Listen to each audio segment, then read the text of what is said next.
All right. Uh, Good day, everyone.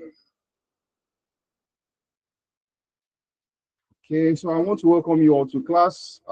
It's the day two of a 3-day long professional training on industrial machinery maintenance. Yes.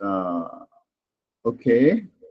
Yeah, so it's the day two of the class, and I want to especially welcome you all to class. Yes, it has been a very um, interesting session so far. Yes, as we started the class yesterday, and quite a whole lot of things were discussed pertaining to maintenance, industrial machinery maintenance in yesterday's class.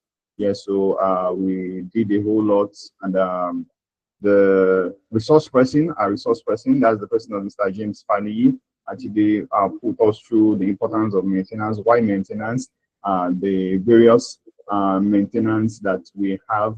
And I think we ended the class with some maintenance terminologies, some of the calculations that we will be coming across when it comes to maintenance, periodic maintenance that we carry out in industry. So we can't really overemphasize the, importance and efficacy of maintenance as it concerns industrial machinery. So if you get your maintenance right as a business, as a company, as an engineer, then your business or your workplace will actually thrive. And if you get your maintenance culture wrong, yes, it can actually bring down a business that is thriving before. So hence the importance of maintenance as it concerns industries where machines are being utilized or where operations are being carried out. All right. Okay. So we have anyone who wasn't present in yesterday's class? We have anyone in class today?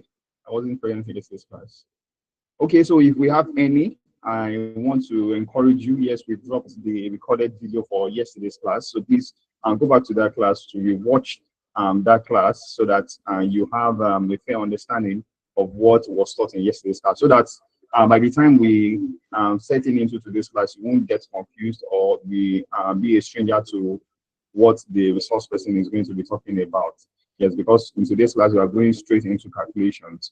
Okay, so please just endeavor to do that. And the classes are will be made available. So we are going to be dropping their links. So for each and every of the classes, and be rest assured that we are going to be dropping them on the WhatsApp platform.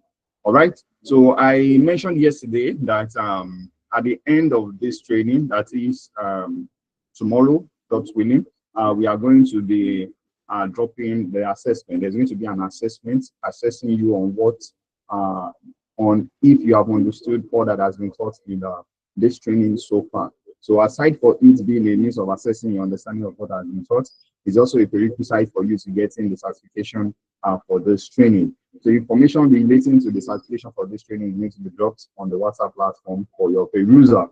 Okay, so don't be scared. The cost for the certification is not something that you need to break the bank for.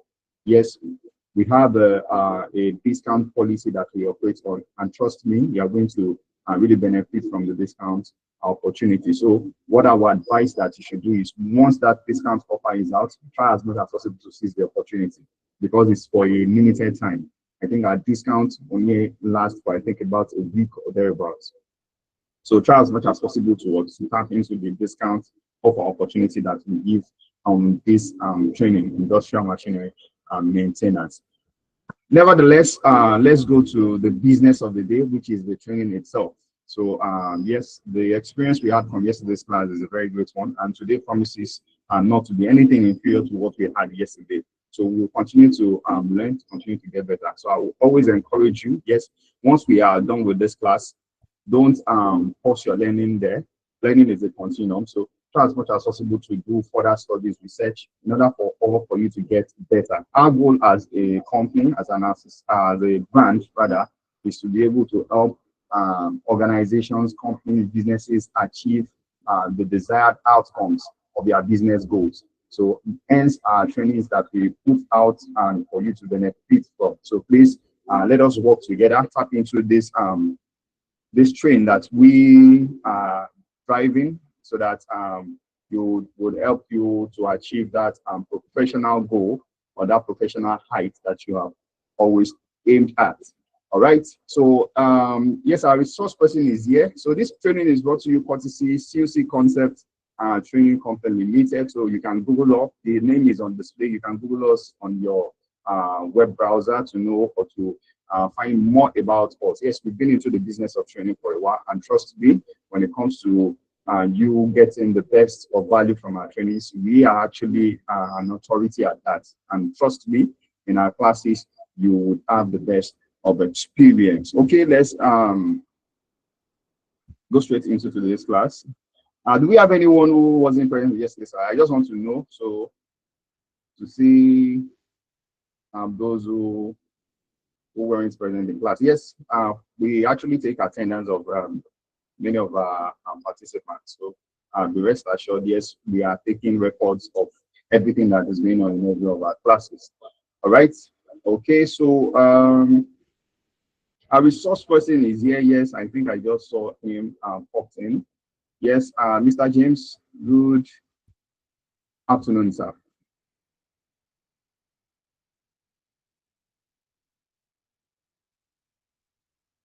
Mr. James, good afternoon, sir. Are you there?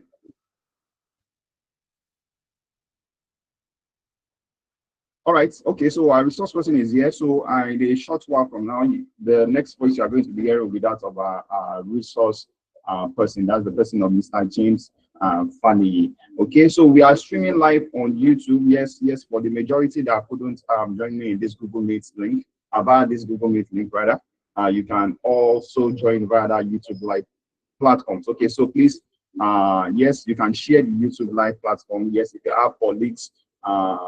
Or co-workers that actually should also benefit from this training, you can share the link with them so they also can jump in and not miss a bit of this class. All right, so let me bring down my screen so that we can bring our resource person on board.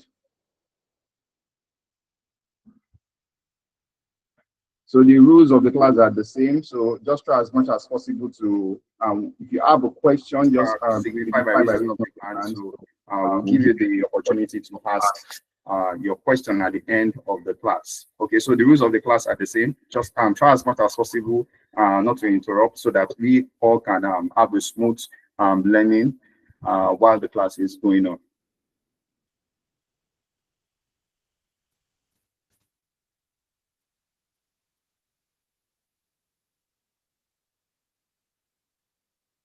All right. So if you can hear me, just give me a thumbs up. Let me confirm that yes, I have people who can hear me. Okay, thank you very much. That's Mr. Udoku. Thank you very much, Mr. Udoku. Got to you.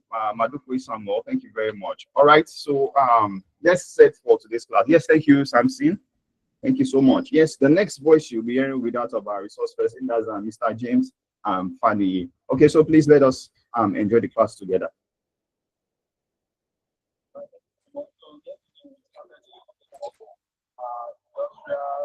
Machinery maintenance, and we dive into maintenance as being, activities that we carry out on machines in order to put them in a good shape. So I explained why we need to, perform maintenance for the sake of reliability of our machines, and that these machines they should be exactly as we also have senses of organs that your sensors on your machine, they have what they are communicating to you. When the temperature is high, it has something that is communicating to you about your machine, and by putting maintenance into our culture across every industry can actually elongate the lifespan of the machine and secure our own safety as personnel that is working on the machine.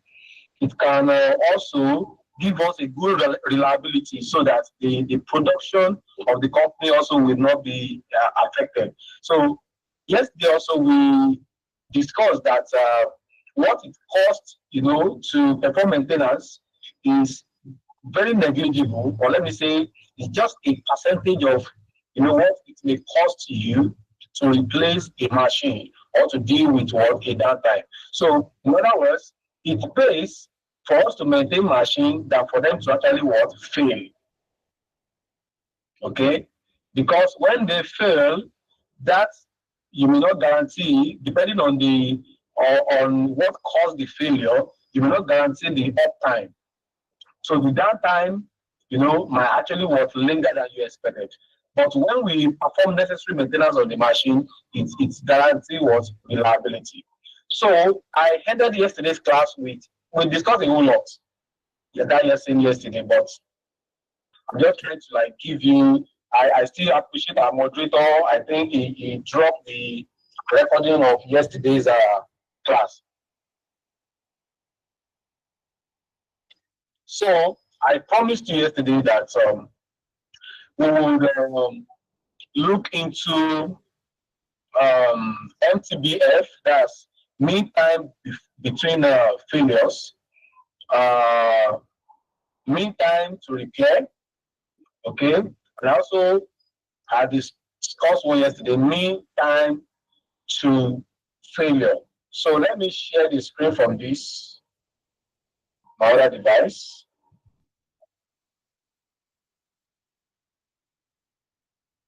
And then we'll look into this calculation very briefly.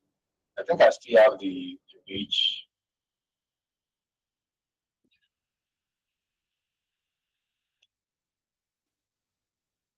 Okay.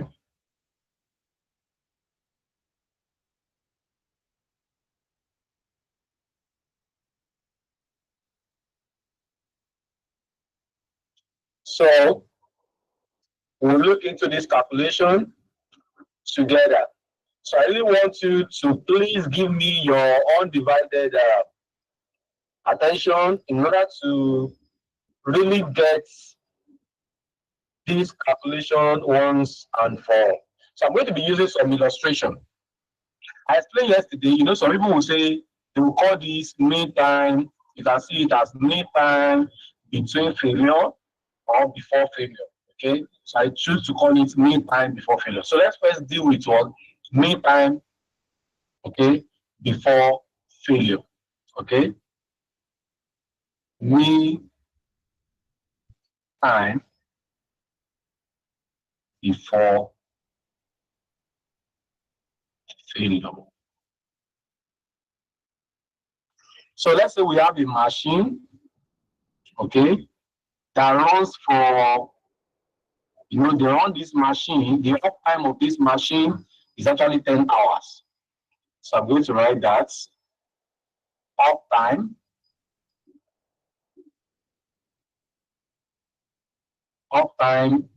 equals to 10 hours. So the company actually proposed to run this machine for 10 hours.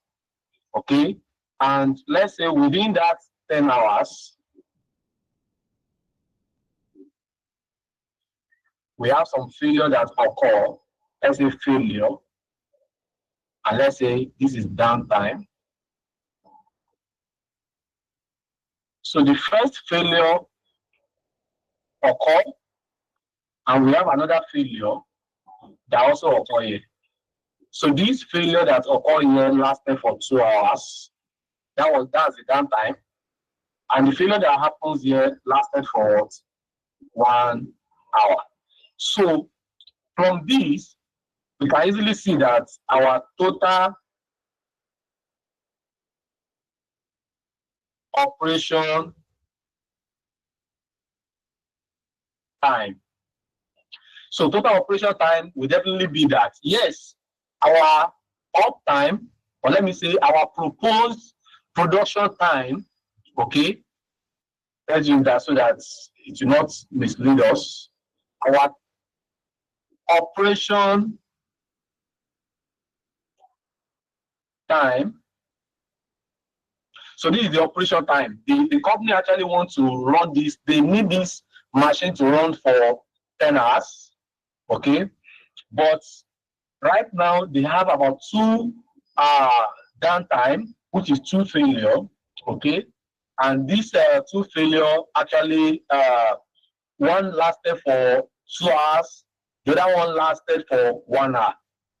So our total operation time, which is TOT, will definitely be our operation time that we actually propose to run the machine minus the downtime. So this is no calculation. What we're actually discussing is that there is a company that they have a machine, and this machine is actually scheduled for an operation, for a 10 hours operation. So this is when they need the machine. They need it to run for 10 hours. But during these 10 hours, it happened that there are 2 failures. Okay? There are 2 failures that actually occur during this particular time that the machine is supposed to operate. And one of them lasted for 2 hours.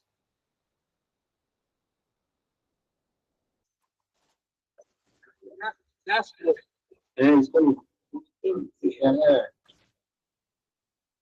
Please pardon me. Sorry.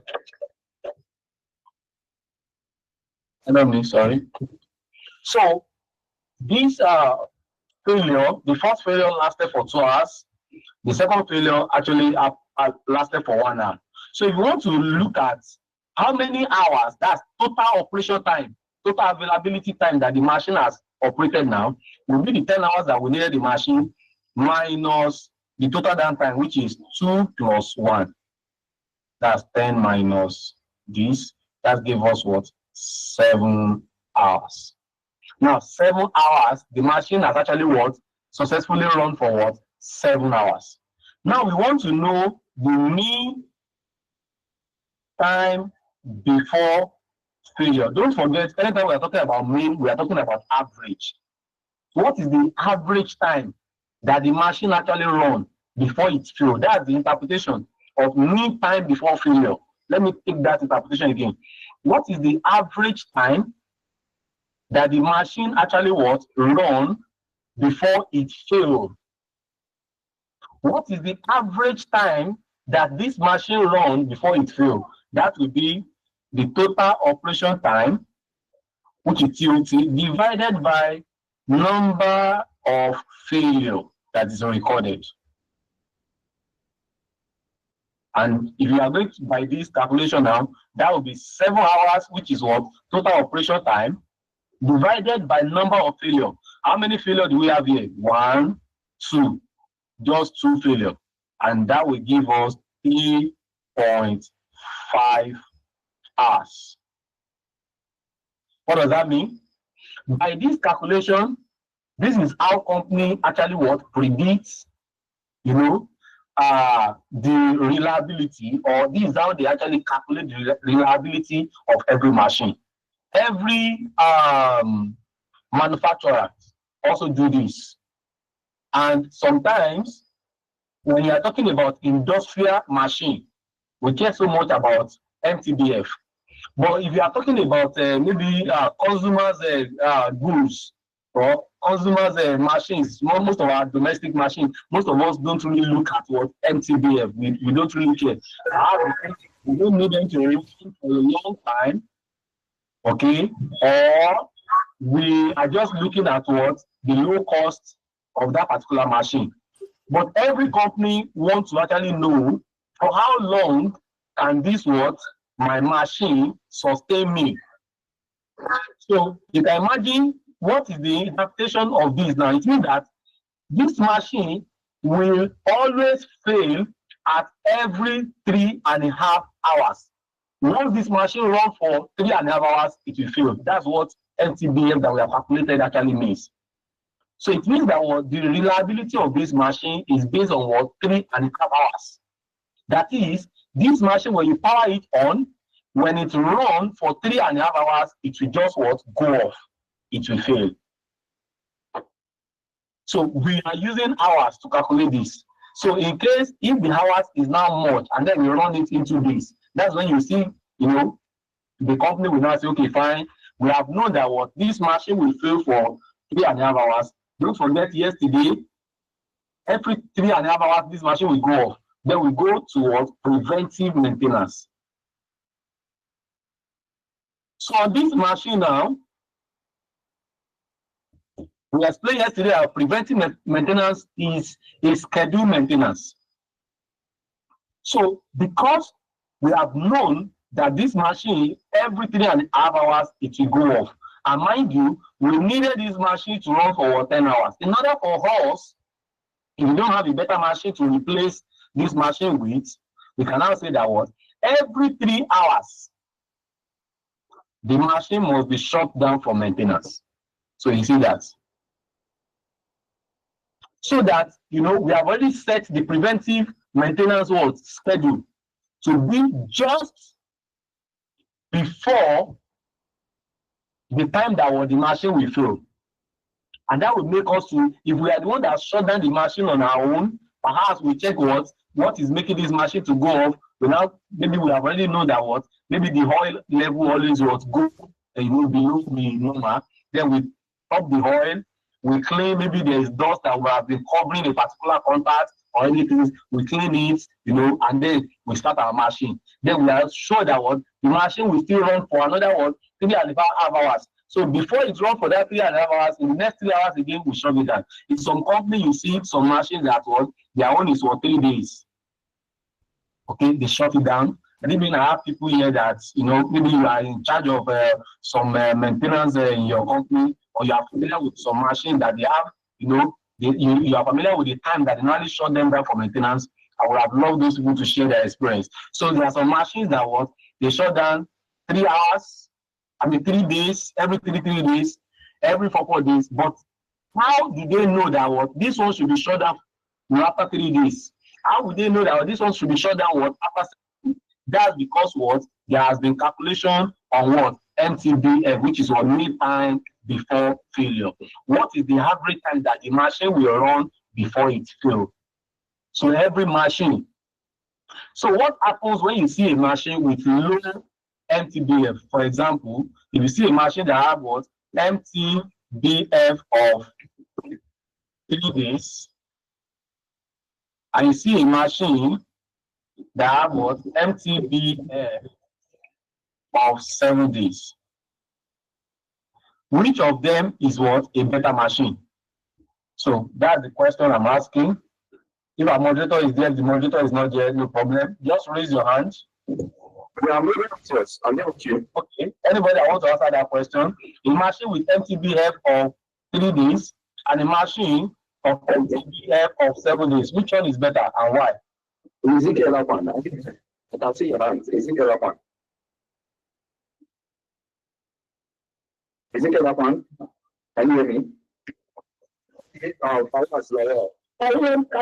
Ezekiel shot now. Ezekiel, you can respond to the question. Before 7 days, gives us a better availability compared to long-term failure for 3 days. So it's a better machine. The second one is a better machine. God bless you. So now we understand this now. I'm very, very confident that we understand this. So the one with MTBF of 7 days, it means that has a higher reliability. And this is how you can even choose which kind of, you can have maybe different manufacturers of a particular machine that is doing the same thing. So you have tested these products, with the MTBF, you have tested this product with the MTBF. So you know that this will actually be much more reliable. You don't just say the machine is much more reliable by just looking at it. It is by putting it to test and calculating the mean time before we run it to failure. We see how well it can actually run. Before we determine MTBF, we have to first run that machine and see when will it shut down. We bring it up again. We run it again. We see when it will shut down, and then we see how long the first downtime. How long did it take us? The second downtime. How long did it take us? And then we use this to calculate our MTBF, and then we know the reliability. So that's about MTBF of a machine. So let's talk about MTTR, which is mean time to repair. And I actually explain this yesterday a bit. I think I explained this one a bit. Let's say that, let me give us an illustration. Let's say we have a company that they run for their operation within a week is 40 hours. Okay. And they run for 40 hours. This is their TOT, total operation time is 40 hours. And then within these 40 hours, they had 4 failures or 4 issues. Let me use the four issues. Don't let's call it failure. 4 incidents actually happened, which actually means what? Downtime or 4 downtime.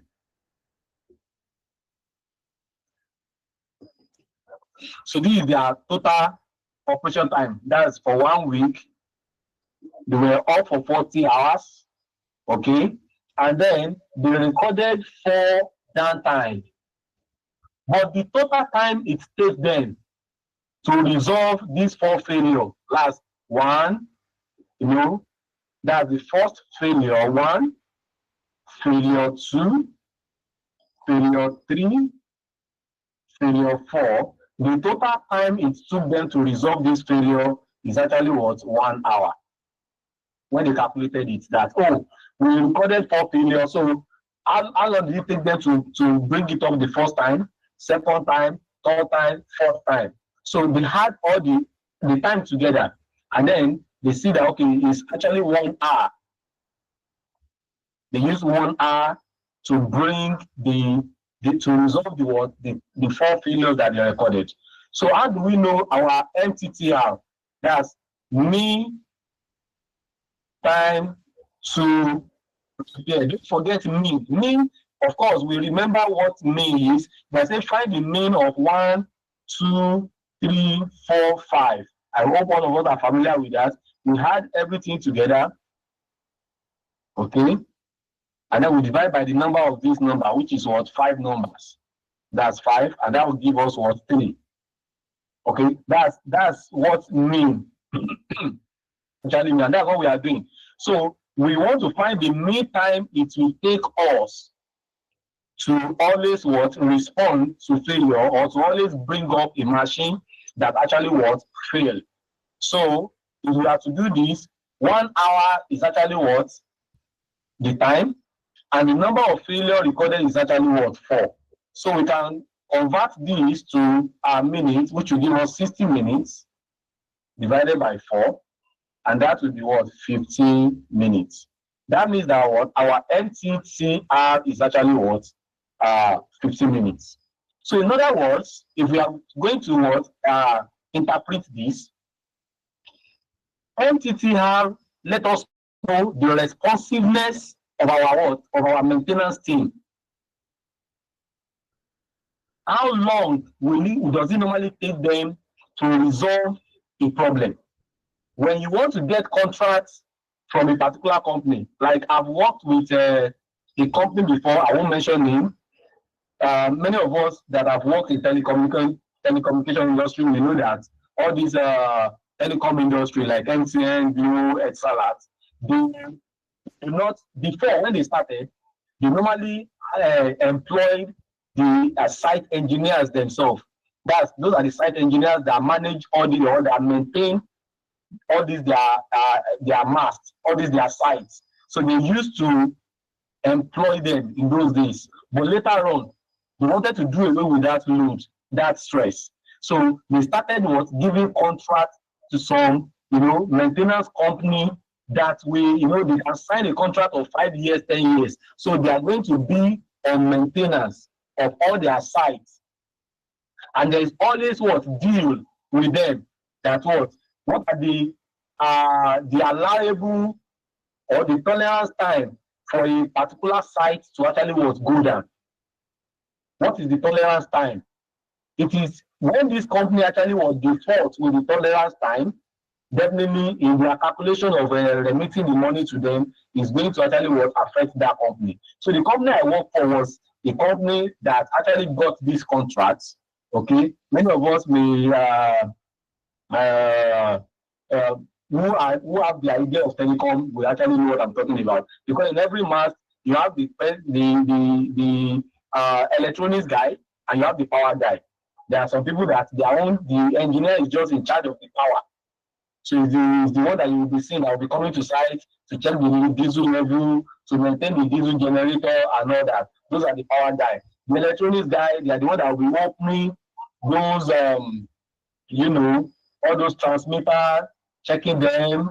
If the programming has corrupted, they will delete the one that is there, upload a new one or updates. So you see them bringing laptops to troubleshoot. If you have seen them around you, you will know what I'm actually talking about. So I actually worked in the power sector of it.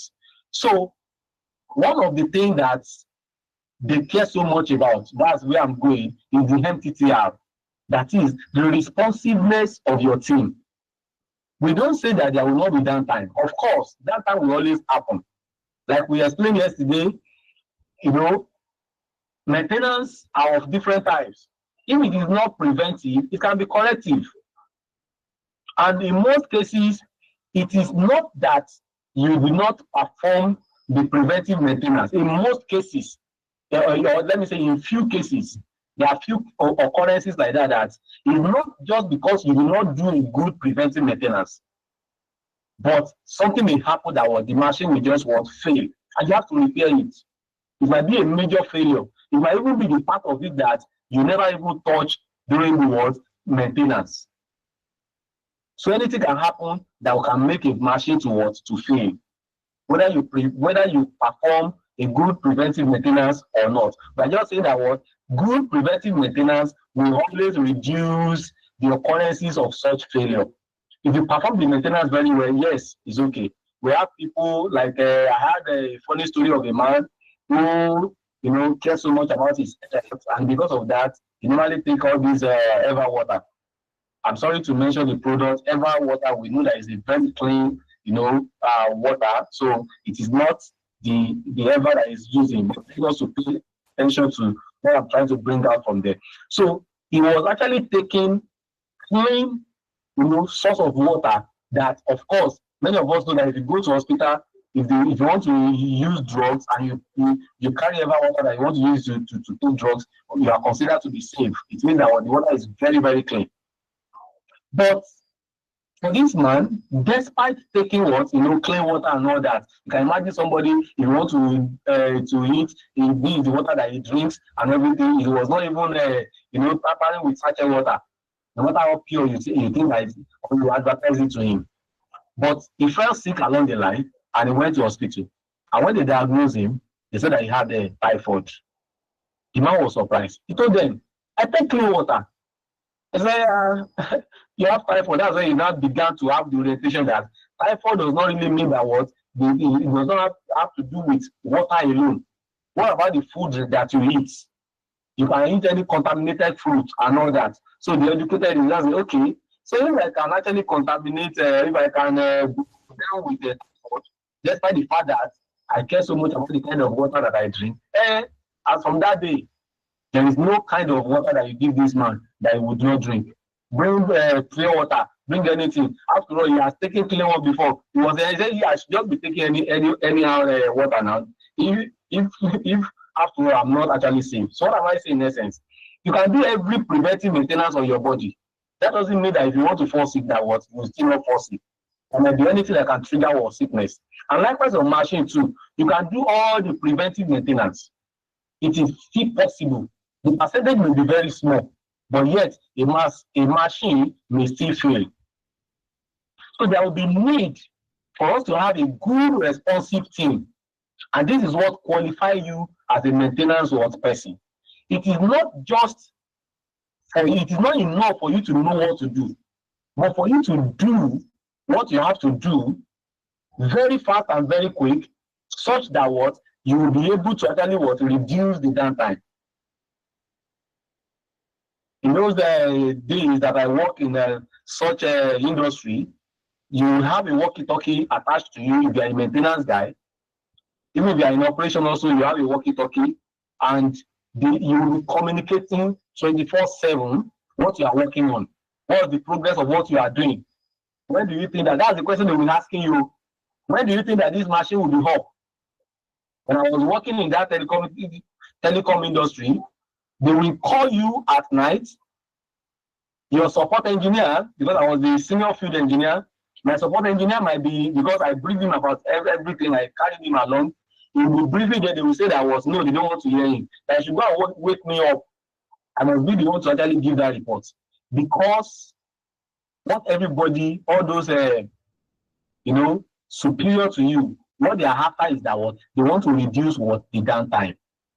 Because that's where they lose money. In production industry, in manufacturing industry, every 1 minute, every 2 minutes, even every seconds that make up a minute counts. I don't want to mention it. The company where I work in Kogi State, some of us may connect from the training of yesterday. I think I mentioned him. They did calculation for us to know what the company will lose if a unit is actually shut down for 1 second. The money was not calculated in 1 hour. I want you to listen to me. They had to do the calculation of the millions of money that is lost if we are to record a downtime of 1 second. So you can imagine. There are many people that have been sacked in company due to downtime. So your responsiveness, MTTR has to do with the responsiveness of the maintenance team. How fast can you actually bring up a machine? Okay? And if the preventive maintenance is actually very, very good, trust me, it will be easy to bring up a machine. It will be very, very bad that when the machine actually fails, when you check it, it's like it is the oil level. It means that the maintenance guy have not done anything. But when the machine actually go down, it should be a major fault. It shouldn't be that the oil level has gone down, there's no water maybe in the radiator, there's no this, all those normal things should actually be done, just like your car. You can do everything, take it for checkup and the car will still develop faults. But that shouldn't be because you did not do the maintenance. The maintenance has to be done, which is the preventive maintenance. So enough of that on MTTR. So what it means is that the MTTR of this machine, this particular machine, how long does it normally take our team to bring it up anytime it was fail? Our team brings it up within 15 minutes. It means that they understand the machine. It means that definitely perhaps they carry out a good preventive maintenance on this machine. If you poorly maintain this kind of machine, trust me, the MTTR may increase to 2 hours. Because by the time the fault happens, it will always be a major fault. When the temperature is high, the machine is supposed to shut down, the machine did not shut down, it continued to run and run and run and run. By the time the machine actually was shut down, definitely the high temperature must have spoiled and damaged so many things inside the machine. And there will be a whole lot of work for you to actually to bring it up. So that's MTTR. Let's take the third one, which is MTTF, mean time to failure. Mean time to failure. Mean time to failure. Okay, mean time to failure is normally used to calculate the lifespan of a machine. Okay, if you check your car, the speedometer of your car, it will be showing you, how many kilometers this, how many kilometers has your car actually traveled ever since it has been commissioned as a car. So you'll be seeing it there. So we use these to know a better product. For example, this product is being made by this company, another product by this company, both of them are serving the same purpose. Let's use example of bulb. This is a bulb made by company A. This is bulb made by company B. We want to know which of them are we to buy that really have a longer lifetime. If we have to calculate their mean time to failure, then we'll be able to know a better one. And what do they do in this case? We're going to take the sample, 4 samples of A. If you want to get an accurate result, of course, you use more than 4 samples. But we'll get 4 samples of A, and we power them up. Okay? Power what? The 4 bulbs, which are made by company A. Let's say this one blow out. This bulb actually blow out, after 10 hours. This one blow out after 8 hours. This one, let's say 9 hours or thereabouts. Okay. And let's say this one 3 hours. So we want to know the mean time to failure. So we then have 10 plus 8 plus 9 plus 3. Should we use 3 or let's just use 9 still? Okay, 9 divided by 4. So if you calculate this will give us 36 divided by 4, and then that will give us 9 hours. So it means that whenever we are purchasing this bulb, we have a level of confidence that the bulb will spend only 9 hours, and then it's going to blow up.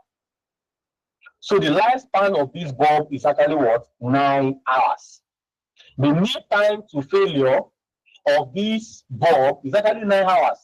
Let's say we now see another bulb. By the time we calculate for bulb B, we calculate the entity F of bulb B. We do the same thing, the same way we get the sample here, and this one now gave us a 15 hours. What does that mean? If you have to buy, as an engineer, if you have to buy any of these of this bulb, which one will you go for? Is it the company A or company B? Anybody, just raise your hand. Let me see who is following us. Which one is it the company A or company B? Anybody? Moderator, are you there? Mr. Moderator, are you there? Yes, I am here. About Yama Akwan.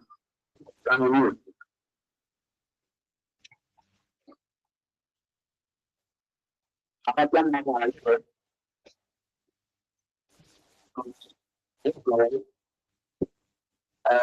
buy one of them.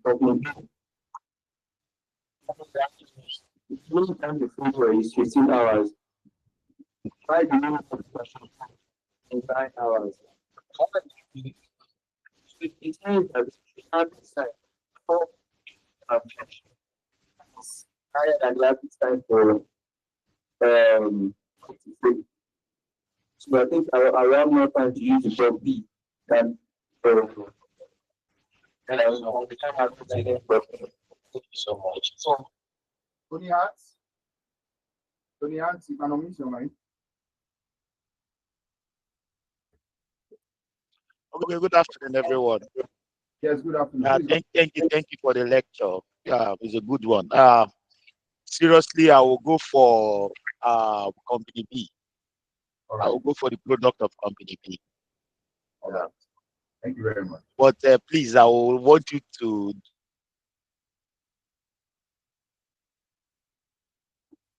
We can't hear you again. Tony.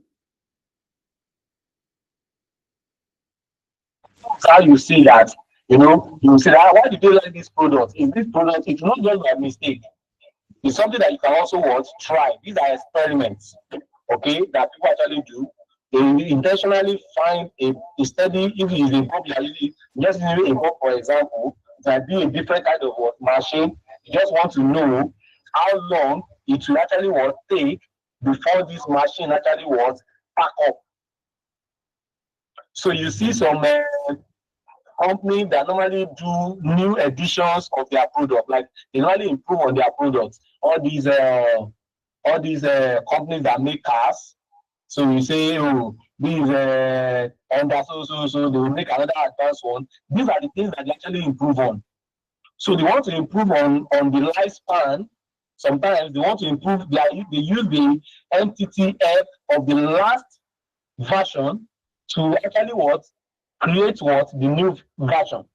If the last version only lasts for 20 hours, we want to ensure that our clients will be able to enjoy the next one more than 20 hours. It might be 25 hours, so that they will find the the new product better than what the old product. So this is what actually govern maintenance, okay, the scheduling of maintenance across what the industry. If you understand these that I've done, please give me thumbs up. I really want to have your thumbs up if you understand everything I've discussed in this area. All right, thank you so much. Thank you. Let's switch to our, yes. Thank you so much. Thank you. That's great. Thank you. So we are moving on.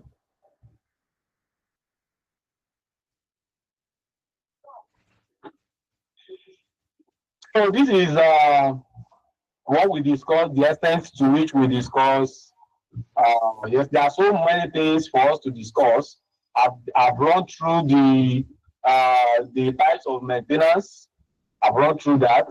And yesterday also we discussed the benefit of effective record keeping already. So we discussed best practices for record keeping, where I was talking about what CMMS, that is that it is a software that make you to automatically schedule the maintenance, and you'll be able to actually pick, attach the name of the personnel that will be in charge of that maintenance. So let's move on by now discussing a lubrication system.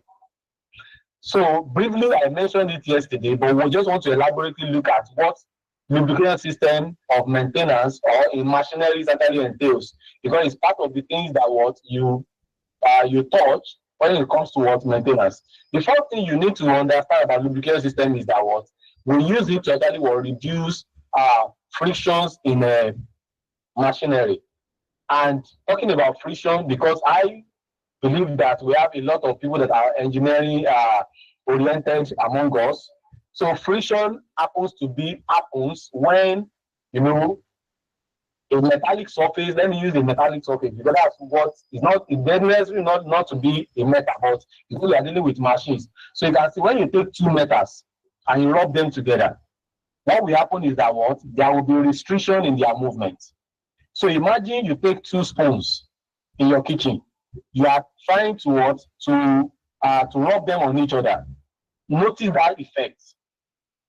Now that same two spoons get even a palm oil, or you can get a groundnut oil, rub it around those two spoons. Now try to rub them on each other again. What do you notice?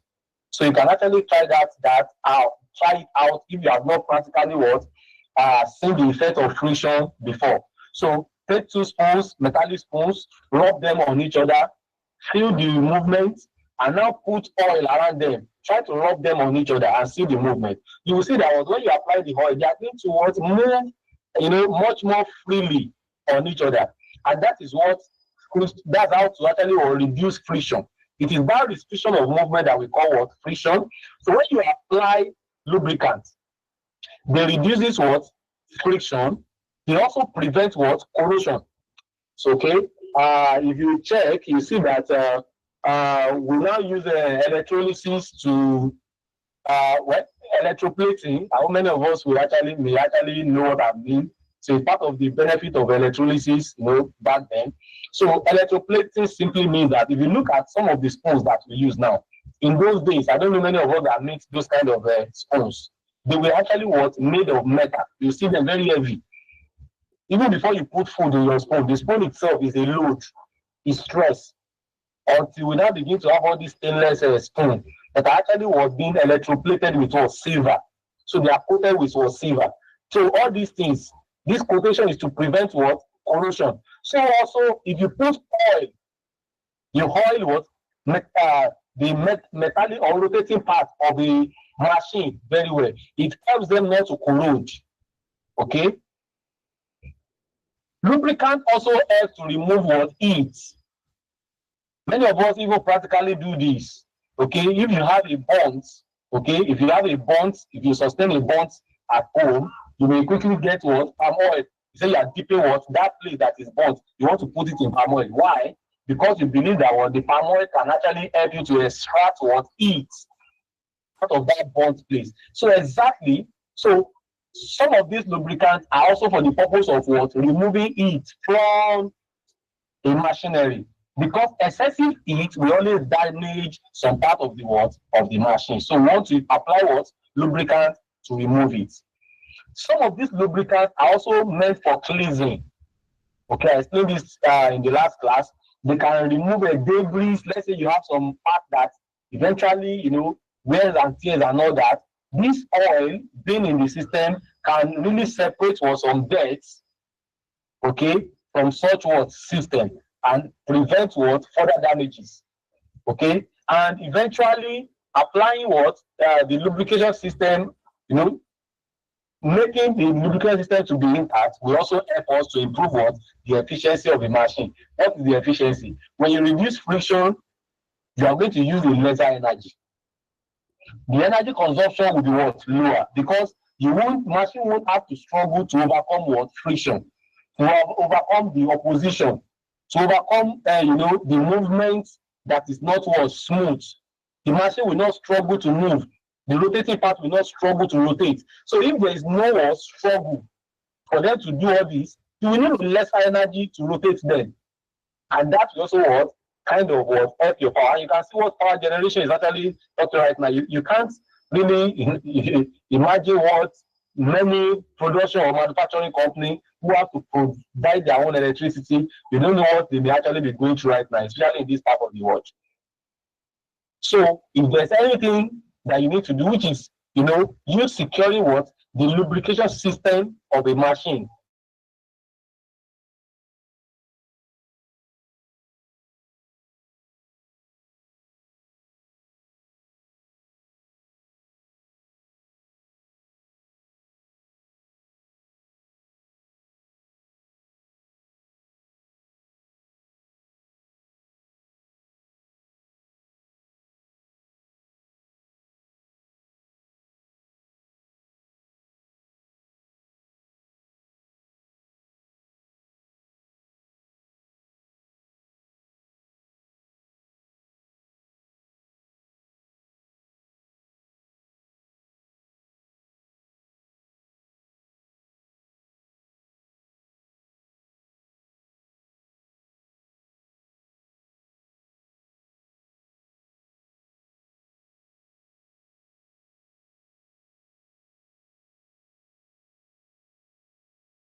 Apologies for that brief interruption. Let me try to bring back the presentation. We just lost network on one of our students.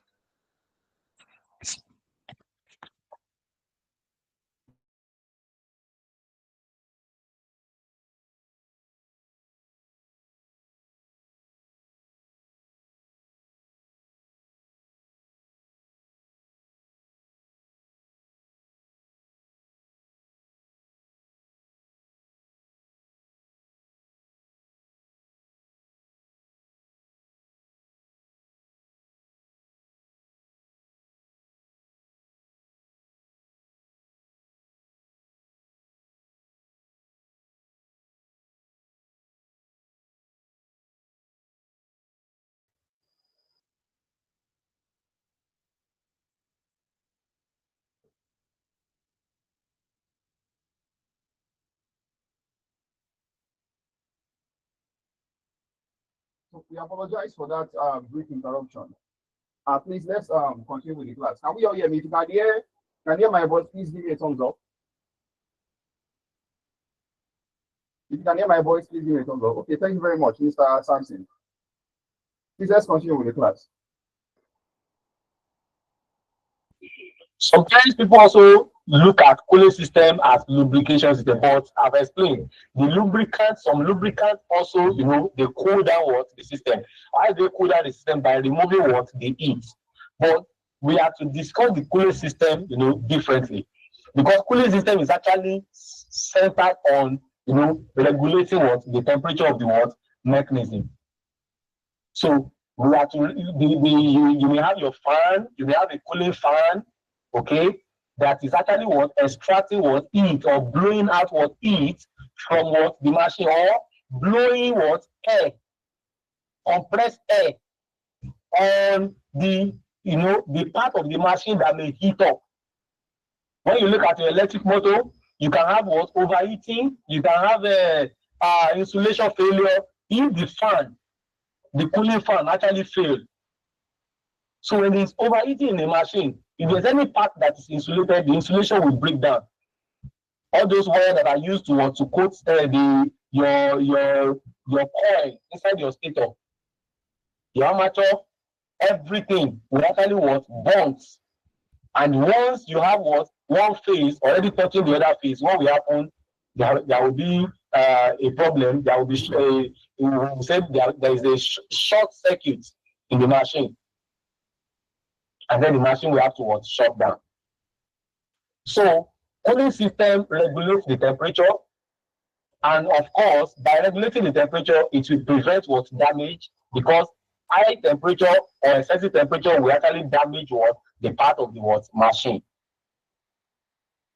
And this will also improve the performance of the machine, because when the machine is not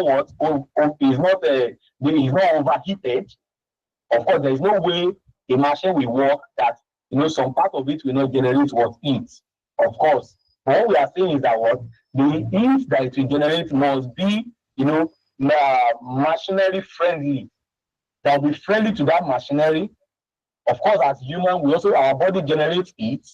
So your body must not generate too much of heat in such a way that your internal organs would not be able to bear it. So if you as a human being, you understand that.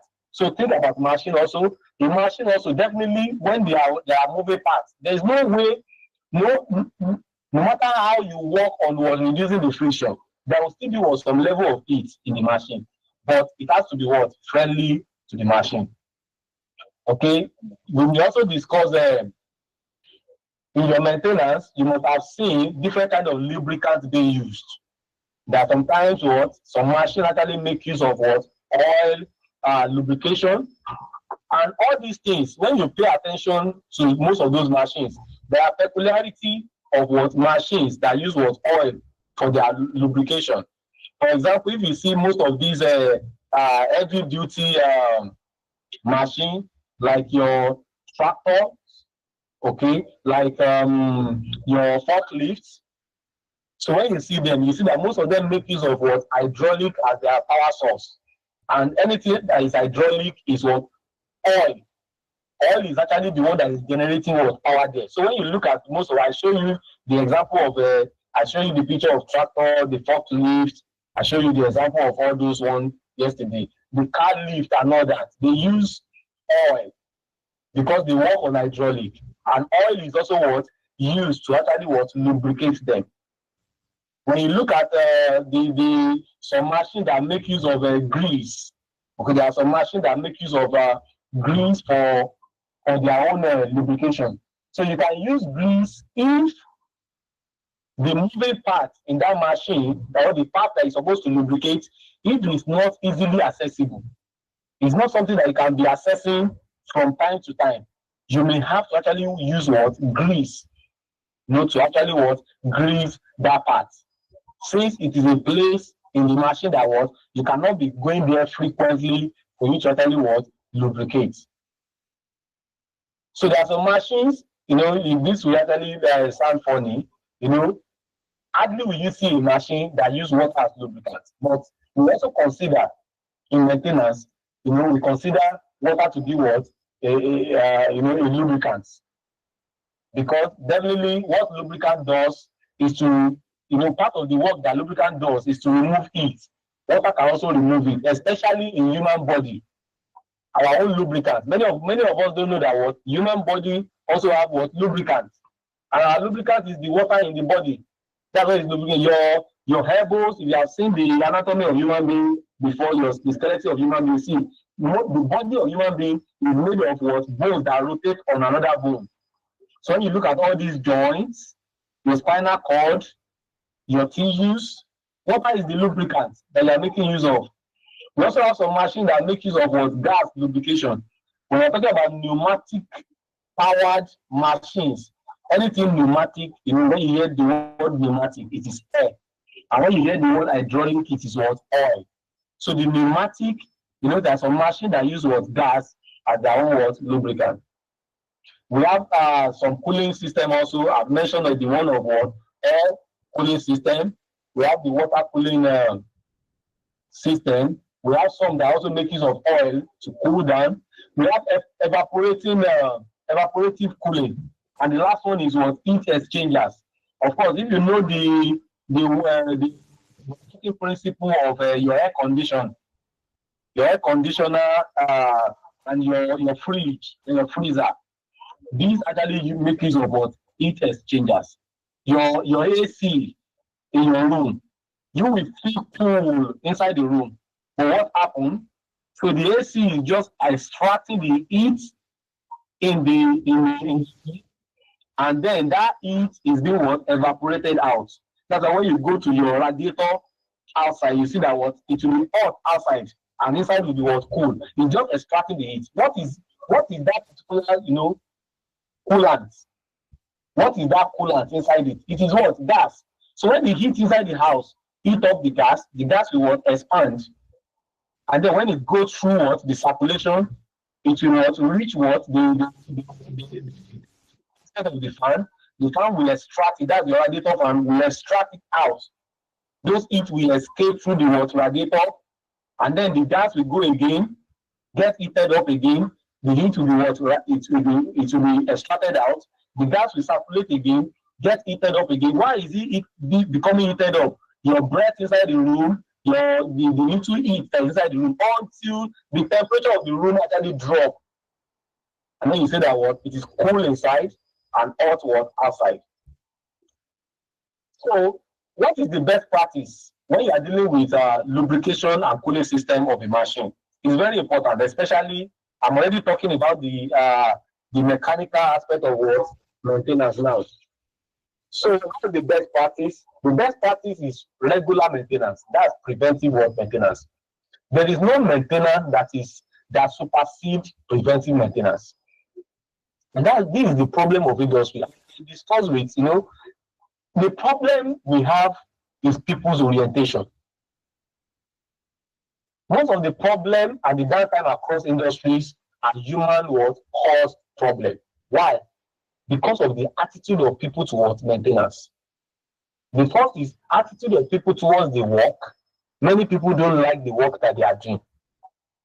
And when you do not love your job, there will be every tendency for you to actually your integrity will be dangling.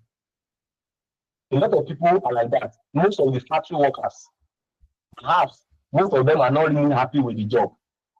And this is part of the advice we normally give most of these factory managers. People should not be overused. There are some companies that use the same staff they are using for operation for maintenance. That's practically wrong in the industrial setting. The people that will be in charge of maintenance should be in charge of maintenance. And people, yes, I explained to you that there are some level of maintenance that the operator of the machines, the operation guys can do on the machines. But this is different from the preventive maintenance. Some operators of machines, they can actually repair their machines. I know many people that they become their own car mechanic, and they never learned any mechanic work anywhere. It's just based on their experience in driving a car. So once the fault happens, they are already conversant with what could have gone wrong. So even when they are calling the mechanic, they are telling him what to do. So you cannot come and do that kind of people. They understand the machines that they are using. That is, they understand the car that they drive. So there's an operator like that they do not learn how to repair the machine, but because they have been operating it for a while, they know how to bring it up when it actually goes down. So in a case like this, an operator or the guy in charge of operation can actually help when it comes to corrective maintenance. It may help. When it also comes to condition-based maintenance, an operator can actually do that. You are the one running the machine, and then you observe that physically observing the machine, you see that this machine is not all right. Something is wrong somewhere. Even though the machine is still forcing itself to work, it seems like everything is okay. You can look at it and say, something is wrong somewhere. And then you want to actually shut the machine down, You call the necessary authority, you inform them that please I have to shut this machine down and quickly do this. They give you go ahead, you can do it. But the preventive maintenance is for specially what trained people. That's what I'm saying.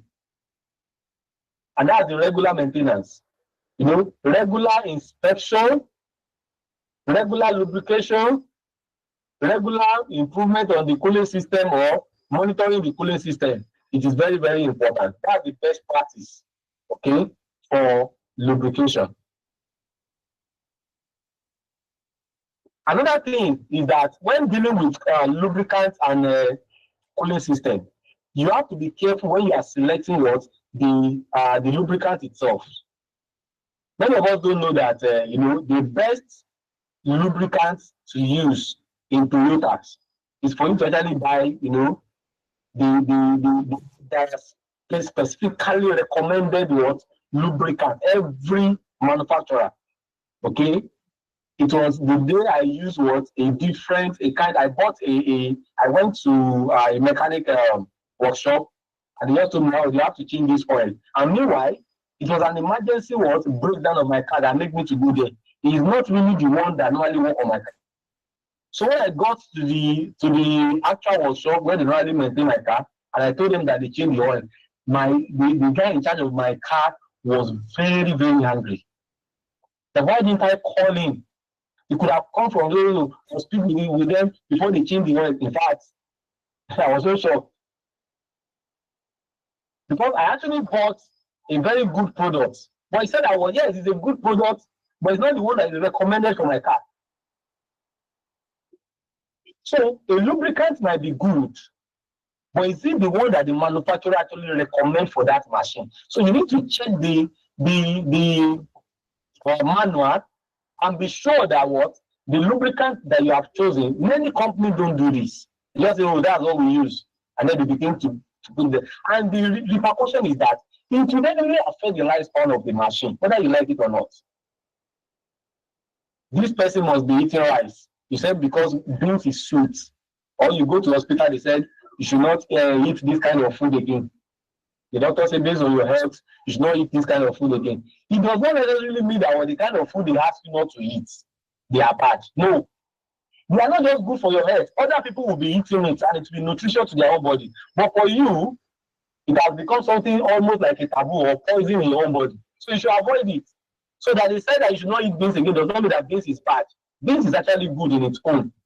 So some lubricants, it's not that they are really bad, even though there are some that they are actually they are fake of lubricant. You know somebody that is into oil, not this lubricating oil business. And he told me so many things about how people actually make the fake of all these lubricants. They make, the fake of most of these lubricants are very, very common out there. And they will even label it like a known product. So if you care so much about the maintenance, you have to be really careful when you are selecting your lubricating oil. Okay? So proper selection is important, monitoring is important. Be sure that there is no contamination on the oil. That's another thing. There should not be contamination. If little amount of dust should actually pour inside the lubricating oil, trust me, it can cause problem in the machinery system when you pour it in. If there's a little amount of water and mix with it, and you still pour it like that, trust me, it will have a negative effect on the machine. So it is very important.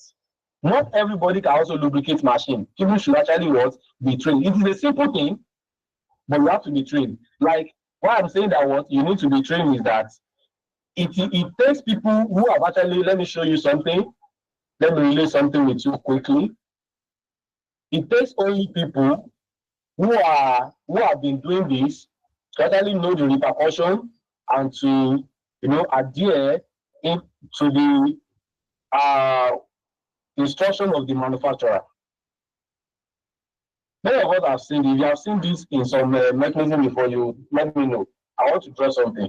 So if this is where you need to actually put the lubricating oil, okay, the container can be as much as this. You will see low. In fact, in your car, if you check your engine, that's when we have what the gauge.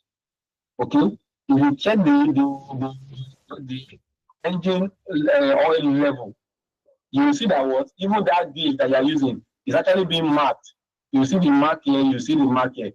That is what this is the lowest level that your oil should be, and this is what highest level. Because you have money, I say I have money now. Why should it be there? And then you pour the oil, you know, until you reach this level. You want to kill that machine. That's what you are going to do to that machine. So it's just like overfeeding a child. Okay, this is the amount of food that this child should eat. You said because you are a rich father, and then you want to show that you are a rich father. You said instead of taking one, take 3. That's an overdose for that child. Or the doctor said that you should take 1 or 2 paracetamol. You said that the headache is too much, and then you carry 6. You use 6. So just look at how you are going to feel in your body. Then now translate it to machine also. The oil level, you have to check the level it must be in the mechanism. So they always mark it, check it very well. Any machinery that you see where you have to put the oil, there are always what guidelines on the level of the oil. The container may be, don't be deceived by the container that it's very big, it can overflow. That's not what they are saying. Because why you have to put this level is that what when the oil is actually heated up, it will still expand. The viscosity will reduce, it will expand. So the allowance has been given.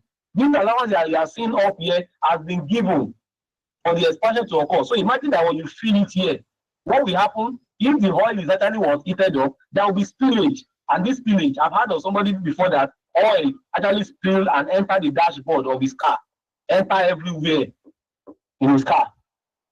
That might not actually be because of the too much of oil, but that it must actually be something.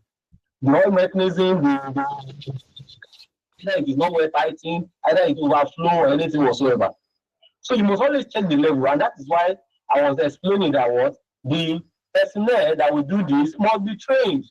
You can't just say anybody can just carry, just go and gauge the oil of that machine or of that car. You can kill that particular machine. It is someone that is experienced that can feed a baby. So just see it that way. So people must be trained to actually want to do that. So you monitor and then you train the personnel. So what are the consequences of poor lubrication and cooling? Equipment failure. There will be equipment failure. Of course, that one is guaranteed because there will be wears and tears. Too much of heat in the system will make some part of the machines to damage, and it will definitely break down. The efficiency of the machine will reduce. There will be wears and tears. And most importantly, there will be risk to your health as a person. Even there will be a negative impact on the environment where you work. So all these things are very, very important. There are some parts of the machine that if you do not actually maintain them, instead of the noise level to actually be low, and the machine is not making too much of noise, whose ears will need to affect. It affects your ears because there are some operators that stand with their machine, 95% of the time they will use in the factory to work on that day. They cannot leave that machine because they have to be on observation, even when they have already set the machine to work. So imagine that you stay with your machine, let's say you are even working 7 to 7. There are some shifts that are 7 to 7 work. Okay? That's like saying 12 hours. They're using 12 hours to actually work. So if you use your 12 hours to listen to the higher noise that is higher than the level of decibel that should actually enter into your ears, and you do that every day, you can imagine the damage that will actually cause to your safety. So it is very important for us to look at this. Now, the next thing we want to look at in our industrial maintenance, machinery maintenance, is for us to have an overview of some tools. Some tools that you maintenance. It is very important. Anybody here who normally perform maintenance of machine? Do we have people here that perform maintenance of machines? please signify. If you know that you have performed maintenance on a particular machine before, signify. Anybody? Anybody? Any maintenance engineer here? The machine that you use, those who that spoke to me in the last class, you don't perform maintenance on your machines? Okay, is there any engineer in the house? I'm going to call people myself. Okay. Is there any engineer in the house? Yes, sir. Okay. Sir, okay, hold on. Okay. I need to reverse the line now. Engineer Abdullah, is that Abdullah? Who said yes, sir? Engineer Daniel, sir. Okay. Thank you so much. So you perform maintenance. Tell me some tools that you use during your maintenance. What are some tools that you normally go with when you want to go and perform maintenance on the machine?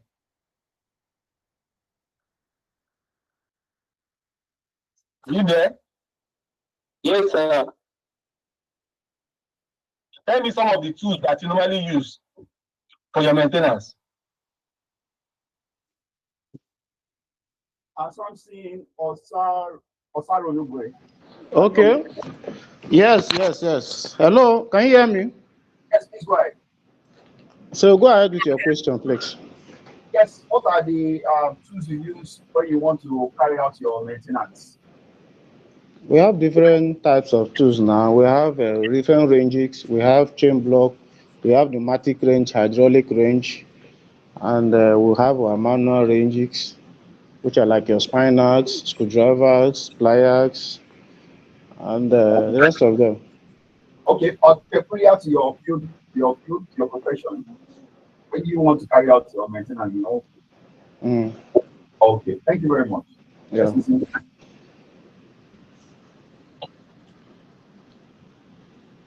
So your mind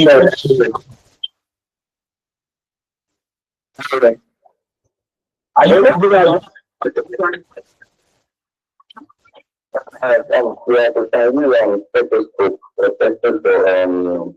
what nature of your work?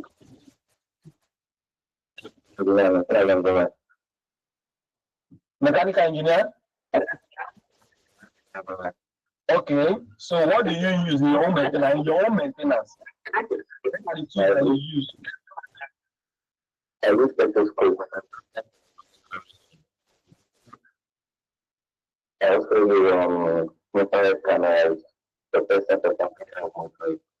Good. I love that. I love that. Thank you. I love that infrared that you even mentioned. I love it more. So, any other person? Tony Hart. Tony Hart, I can see your hand.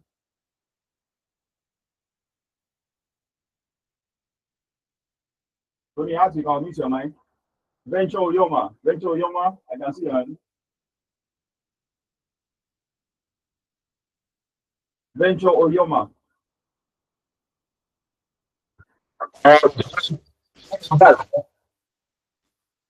Okay, come back with the questions.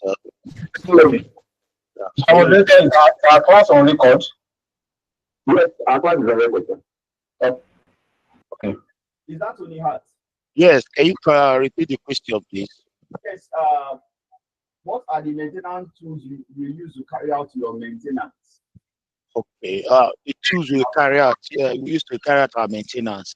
Like if I should come up with the alignment system or rotating equipment, trying to align the driver to the driven, which is the pump. Can you hear me? Yes, what's your nature of job, sir? My nature of job, I'm core maintenance. I'm a supervisor of Okay, please go ahead. core maintenance. So from the area of where we do alignment on a driver to a driven, we carry out some precision equipment like the alignment gauge, feeler gauge. We use the kits for the alignment to ensure that the pump or the pump or the driven mainly is aligned to the driver, which is mainly motor turbines thereabout. Then in terms of removal of bearings, when bearings have been distorted, cause of lack of lubrication or the misalignment that can cause that kind of distortion on the bearings. So we use the bearing extractor to pull it off. The chain block is also made use of. The chain blocks, the lifting support shaft support bearings are also used. So All right. All right. Thank you very much. That's quite interesting. That's interesting. Thank you. Okay, can you hear me?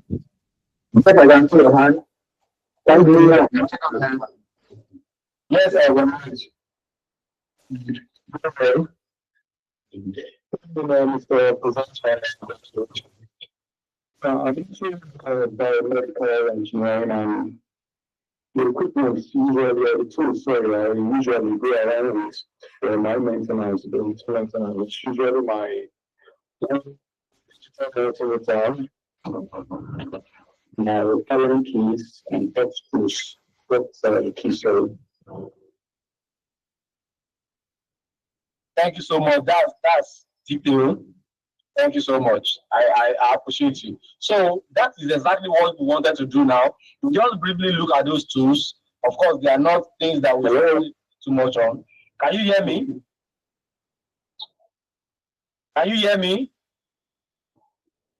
Can we hear me? Very. You are audible. Okay, thank you so much. So we look at those tools. The first set of tools are your hand tools. These are your hand tools. Wrenches, okay? Some of your wrenches can be adjustable. You can have the socket one, you can have the box head. Some people use pliers. I think plier is a very common hand tools during maintenance that we use. And we are talking about all types of your pliers. There are still some engineers that I see, electrical engineers, that use their teeth to peel wires. It shows that you are not trained or you are quacked. Okay? It means either you are quacked or you are not trained, because it's not a proper practice for you to use your mouth to peel wire. So you need to use your pliers. Okay?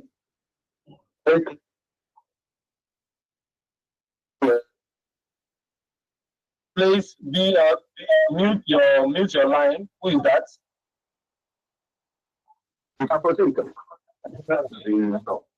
All right, so we have wrenches, pliers, screwdrivers. I want to talk about your screwdrivers. I mean your flathead and your star screwdriver. There are some people that use the set of screwdriver. That is better because it makes precision. It gives room for precision when you need to use it.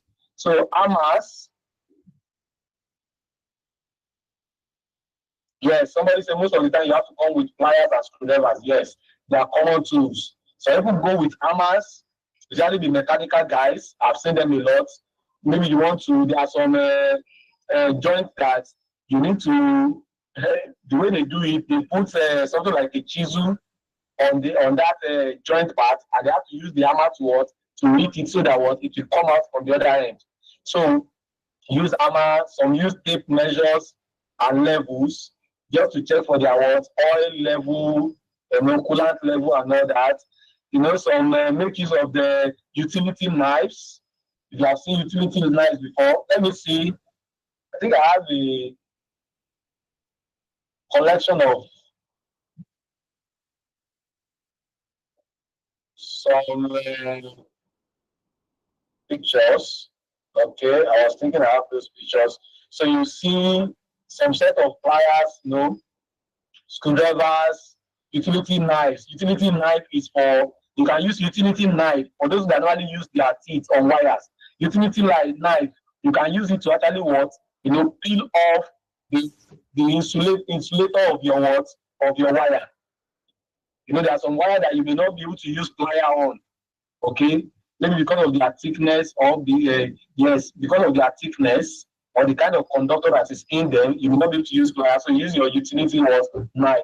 It's just as if you are sharpening the mouth of an arrow. That's the way. Okay. So you also make use of cutters. Some people think that pliers can do the work of cutters, but in most cases it is not so. So the cutters actually specifically they are meant to actually cut. Okay, pliers are meant to twist, but some people are good. There is a smaller part of the plier that you can use to cut. But if you really want to do the work of cutting during maintenance or installation, then you need your cutters, strippers, socket set rather, the rackets, your power tools. We're talking about drills. We're talking about your grinders. You are talking about your circular saws, rotary hammers. Okay, some specialized tools that you also use, your multimeters. Okay, this is the one of the practical I'm going to be having a demo with you is on multimeters. Okay, I'm actually pushing that one to be what for our class tomorrow, like the hands-on. That one will look like hands-on. It should feel as if you are doing it with me in the class. Multimeters, your oscilloscopes, my friend mentioned the infrared thermometers. Okay, you will see if you have some materials that have been transported on a conveyor belt or that will flow through a conveyor belt to another processing unit, and you really want to monitor their temperature, okay, you can use all these infrared thermometer. There are some that are handheld that you just come and use on it, but there is one that is called pyrometer. I think I'm correct, pyrometer. So that one is actually attached. So at distance, from distance, it can actually take the reading of the temperature. So for leakages, you can use ultrasonic leak detectors and vibration analyzer to actually measure the vibration level, pressure gauges are there, and all this. So we have all these equipment. The other aspect of maintenance that we need to discuss is the safety aspect. And in most cases, this is actually underrated. Even many guys that are good in maintenance, they overlook these aspects. And I can tell you that I've seen a whole lot of people. In fact, the only thing is that I can testify that I also have a direct experience. But my own direct experience is not like that of some of my colleagues back then in industry. Who actually God actually saved them, narrowly. They could have actually passed away just because they wanted to perform maintenance. And these are the things that you should pay attention to. The safety aspect of maintenance is very important. When you're going for your maintenance, okay, let me make people to contribute on this. What do you actually want? What are the things that you do as the safety aspect of your maintenance when you're going for your maintenance? That's my friend that mentioned the electric motor maintenance. Is it Daniel? Engineer Daniel? Are you there?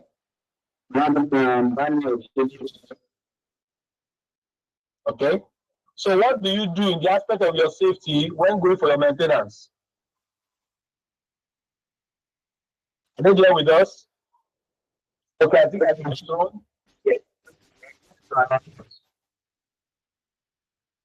What are the things you put in place for safety when you are going for your maintenance? Can you hear me?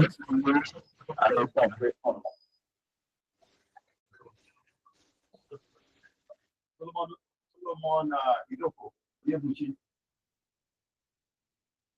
Can I meet your mic? Solomon Oyebuchi. I can see your hand. Okay, Venture Oyoma. Okay, thank you very much, sir. Okay, mostly because I work with rotating equipment.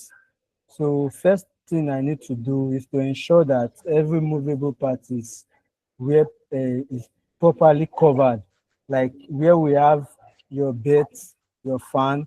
I need to ensure that they are well guarded, like the guard are there. Then also, I need to put on my safety apparatus, such like my safety boots, my overall, then my gloves, my goggle, and my hard hat, very importantly. Then also, I need to check for before I do any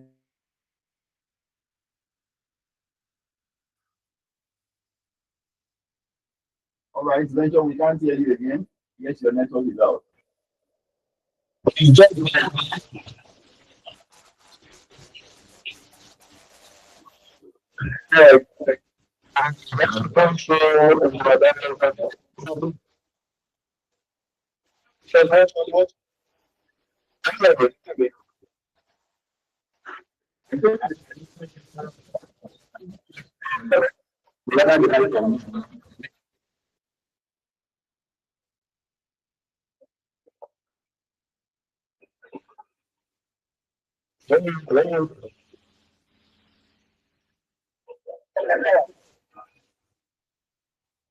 Okay. So usually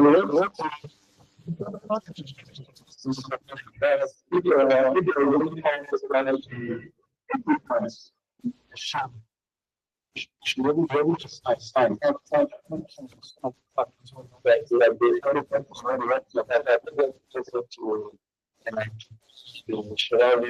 Running the maintenance on it. So this supply goes to the machine. That's number one. Number two, should also do well to clear the area. Okay? And then there's a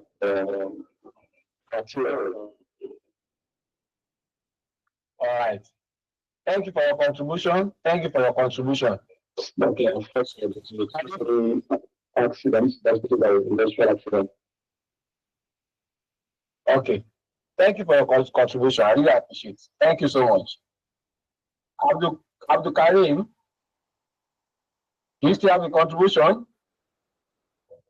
Okay. So these are the materials, you know, your PPE, okay, that you should actually put in place when going for, depending on the kind of maintenance that you are doing or the machinery that you actually want to maintain.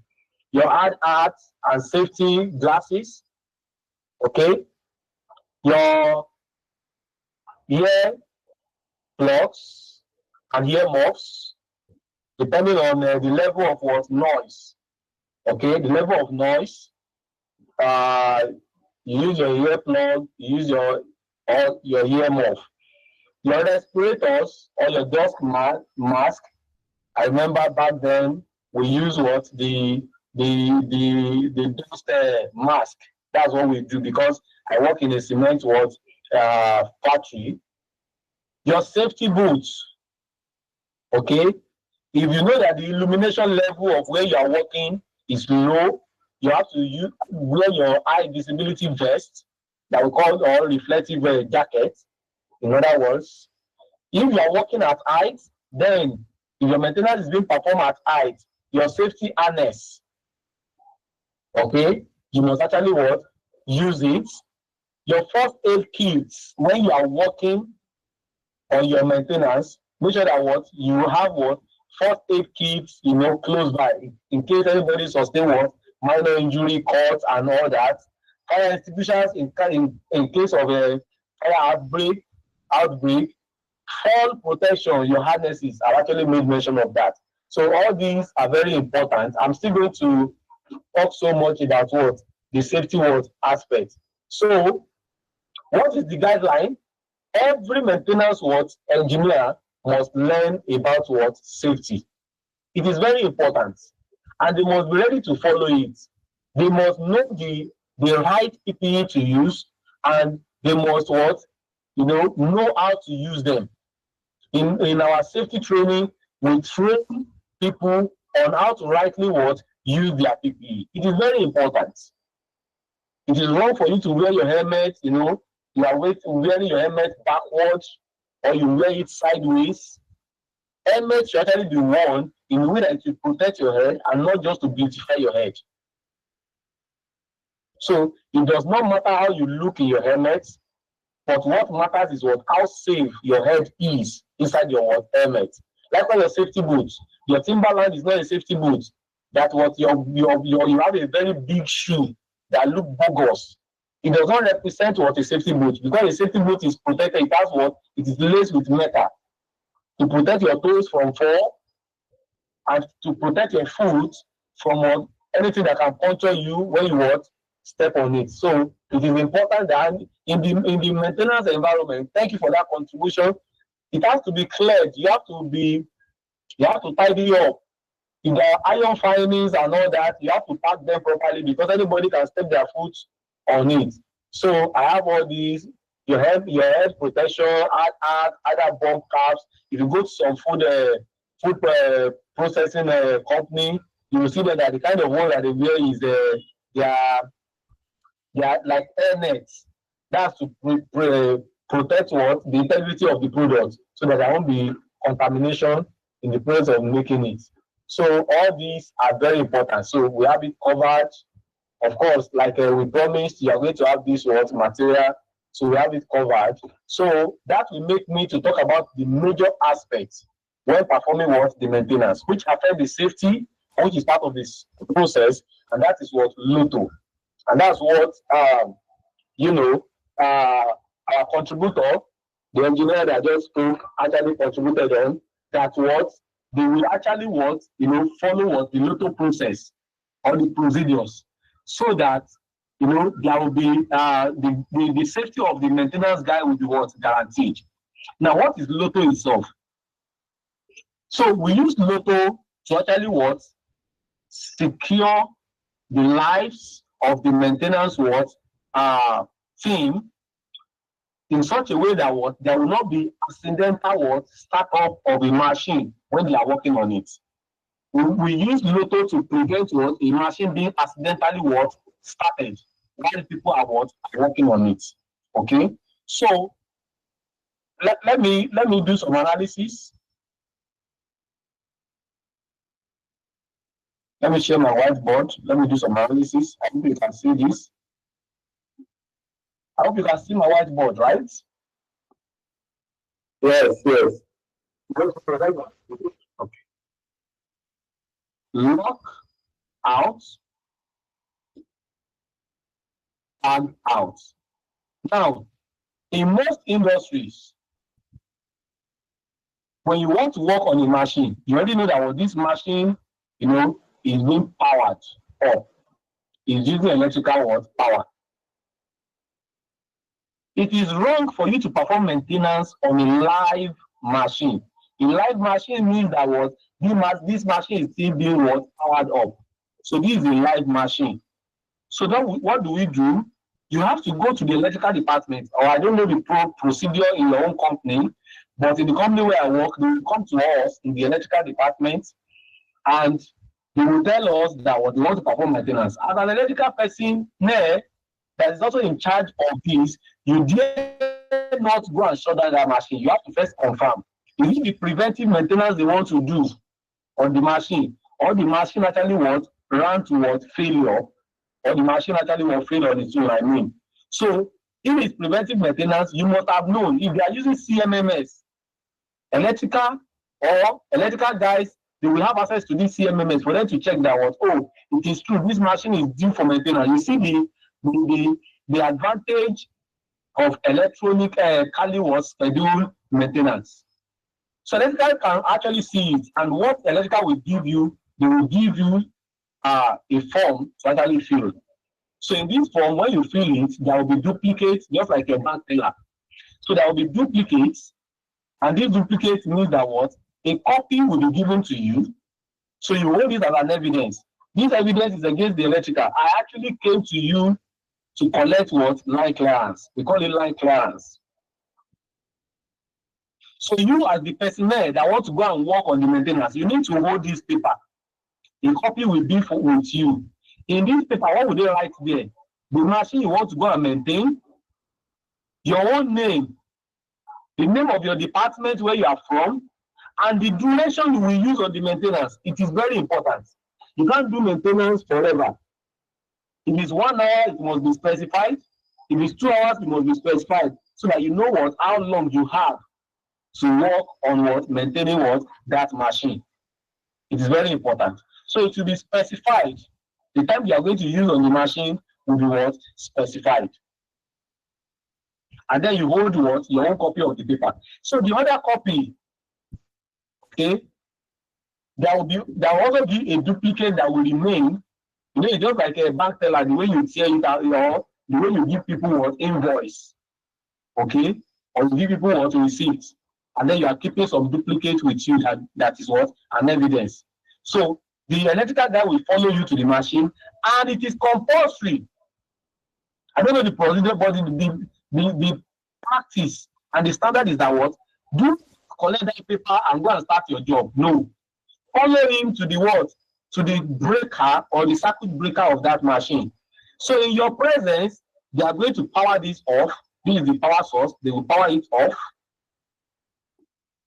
When they power it off, they will put this tag, the copy that is bringing, this copy, they will put it on it.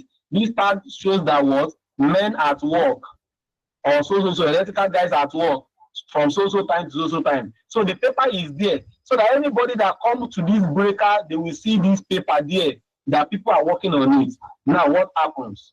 What if we have a crazy person that is impatient to read what is in this paper, and the person now open what, the breaker, and just power up, and you are on the field working? That is why we now have what, this paper is the tag out aspect. The paper means that what, you tag it out. The paper that you put there is the tagging out. The lockout now says that what, even after you have put the paper, you need to secure this what, this breaker with a padlock. Put a padlock there, lock it up in such a way that what, anybody that comes there, even though it's crazy enough to remove this paper, of course, when it's about to open what, the breaker door, you will see that what, it has been locked. And they will give you the key. That's the wrong aspect I see, the wrong practice I see in some industry. The electrical guy will not go back with the key. No. You that want to work on the field, you have to actually what, go with the key. You keep the key and you bring it back to electrical when you are done. So that when the key is with you, you are guaranteed and you are sure that what, nobody can start that what, equipment. Now, another thing, if you have that what benefit in your company, also use this that I want to talk to you about.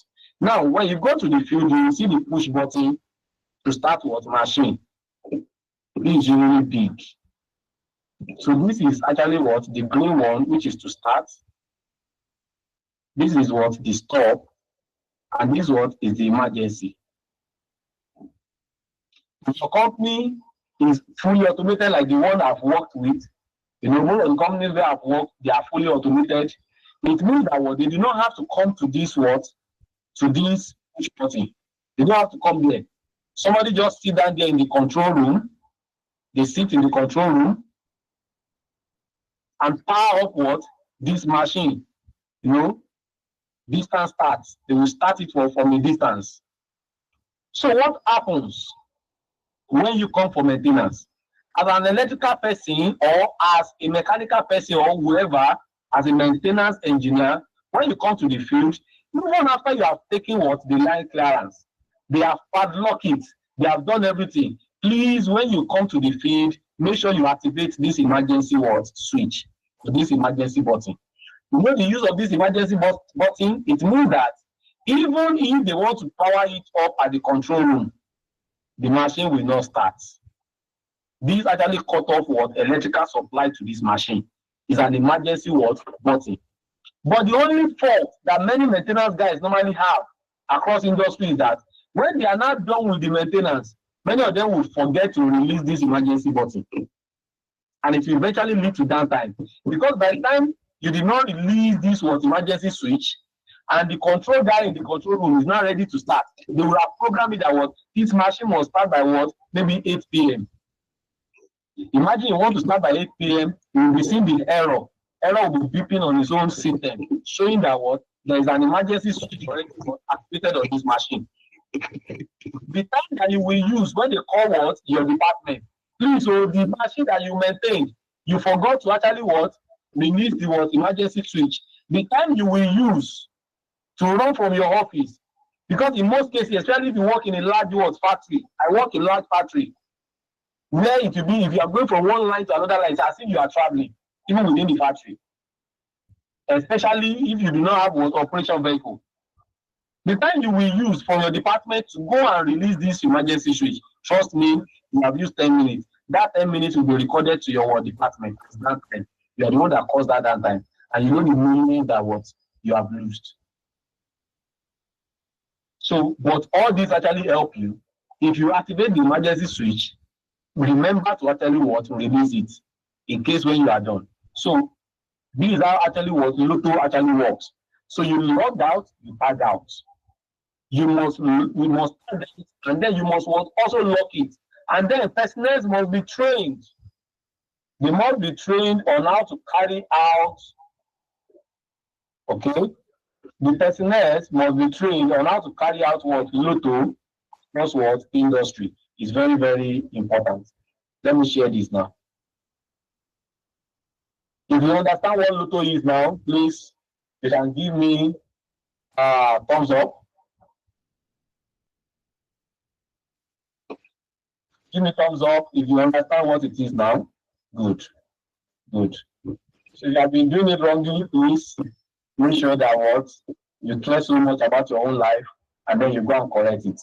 So thank you so much. I love the thumbs you are giving me. So that is what Lotto. I don't want us to have actually broken it down, and then you have this. So I explained this also yesterday, that on every machine, there must be hazard identification. So you must actually identify the hazard attached to a machine, so that you know the level of risk. You know, when it comes to working on that machine, what is the level of risk?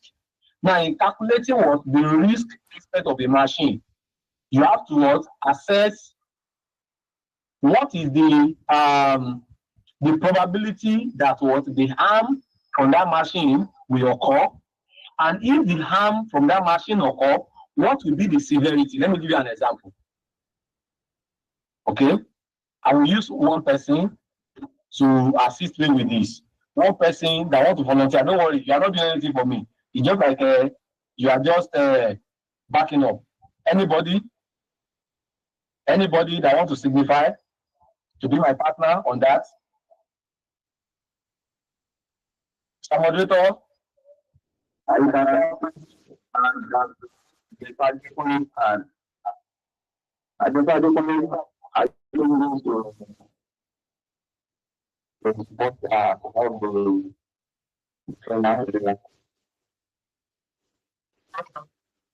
okay. Thank you so much. Thank you so much. So let's say we have a machine, and just what we want to discuss is for us to know what we're talking about, risk assessment. Okay, very briefly. You don't need to time on it. We want to give us a brief illustration about it. So this is a machine, and then we perform hazard identification on it. You see that this part of the machine can cut somebody, and this part of the machine can also cut somebody. Let's say part 1, part 2. We're going to know what is the probability. Many of us, in our math, we do probability. What is the likelihood?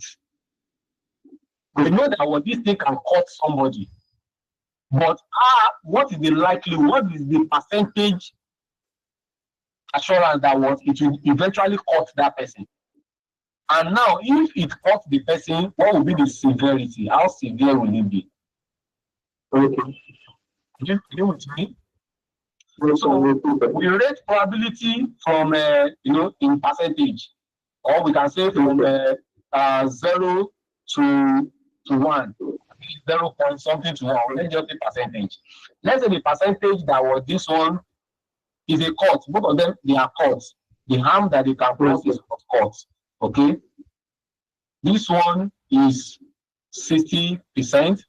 This one is actually what? Just 20%.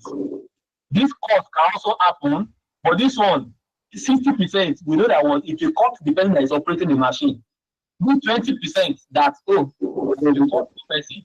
Now, if it cut the person, it will be. What is the severity? I'll be asking my partner now. Can a knife cut somebody? Can a knife cut somebody? Okay, knife cut. Okay, knife cut. Can a sword cut somebody? Sword or what?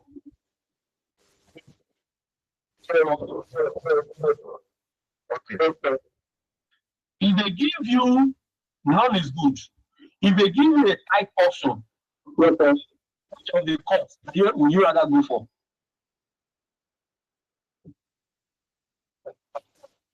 I prefer why?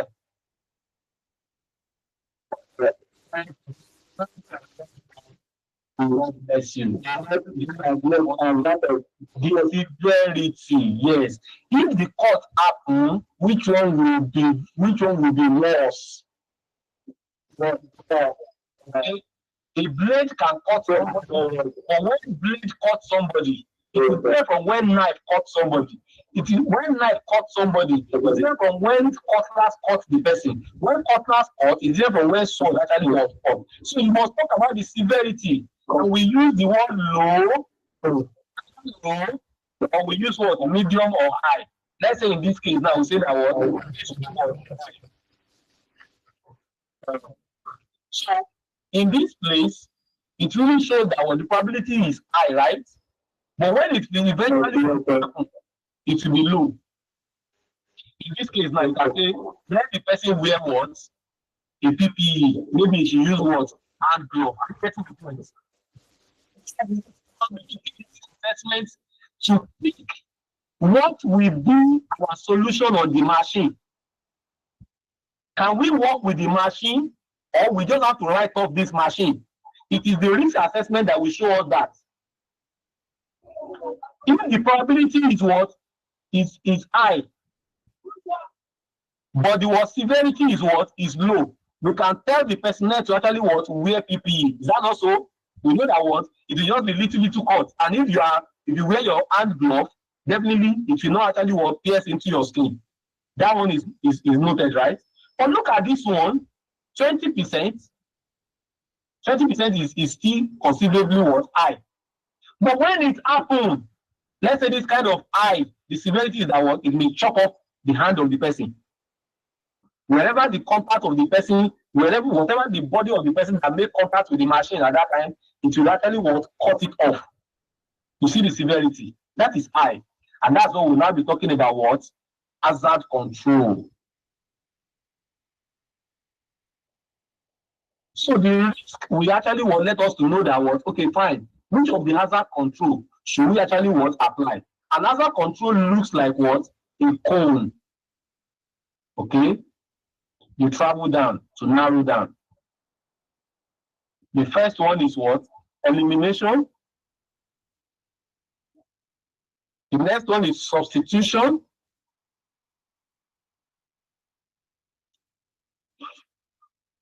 Okay. Can we actually what? Eliminate? Can we substitute? The next one is engineering control.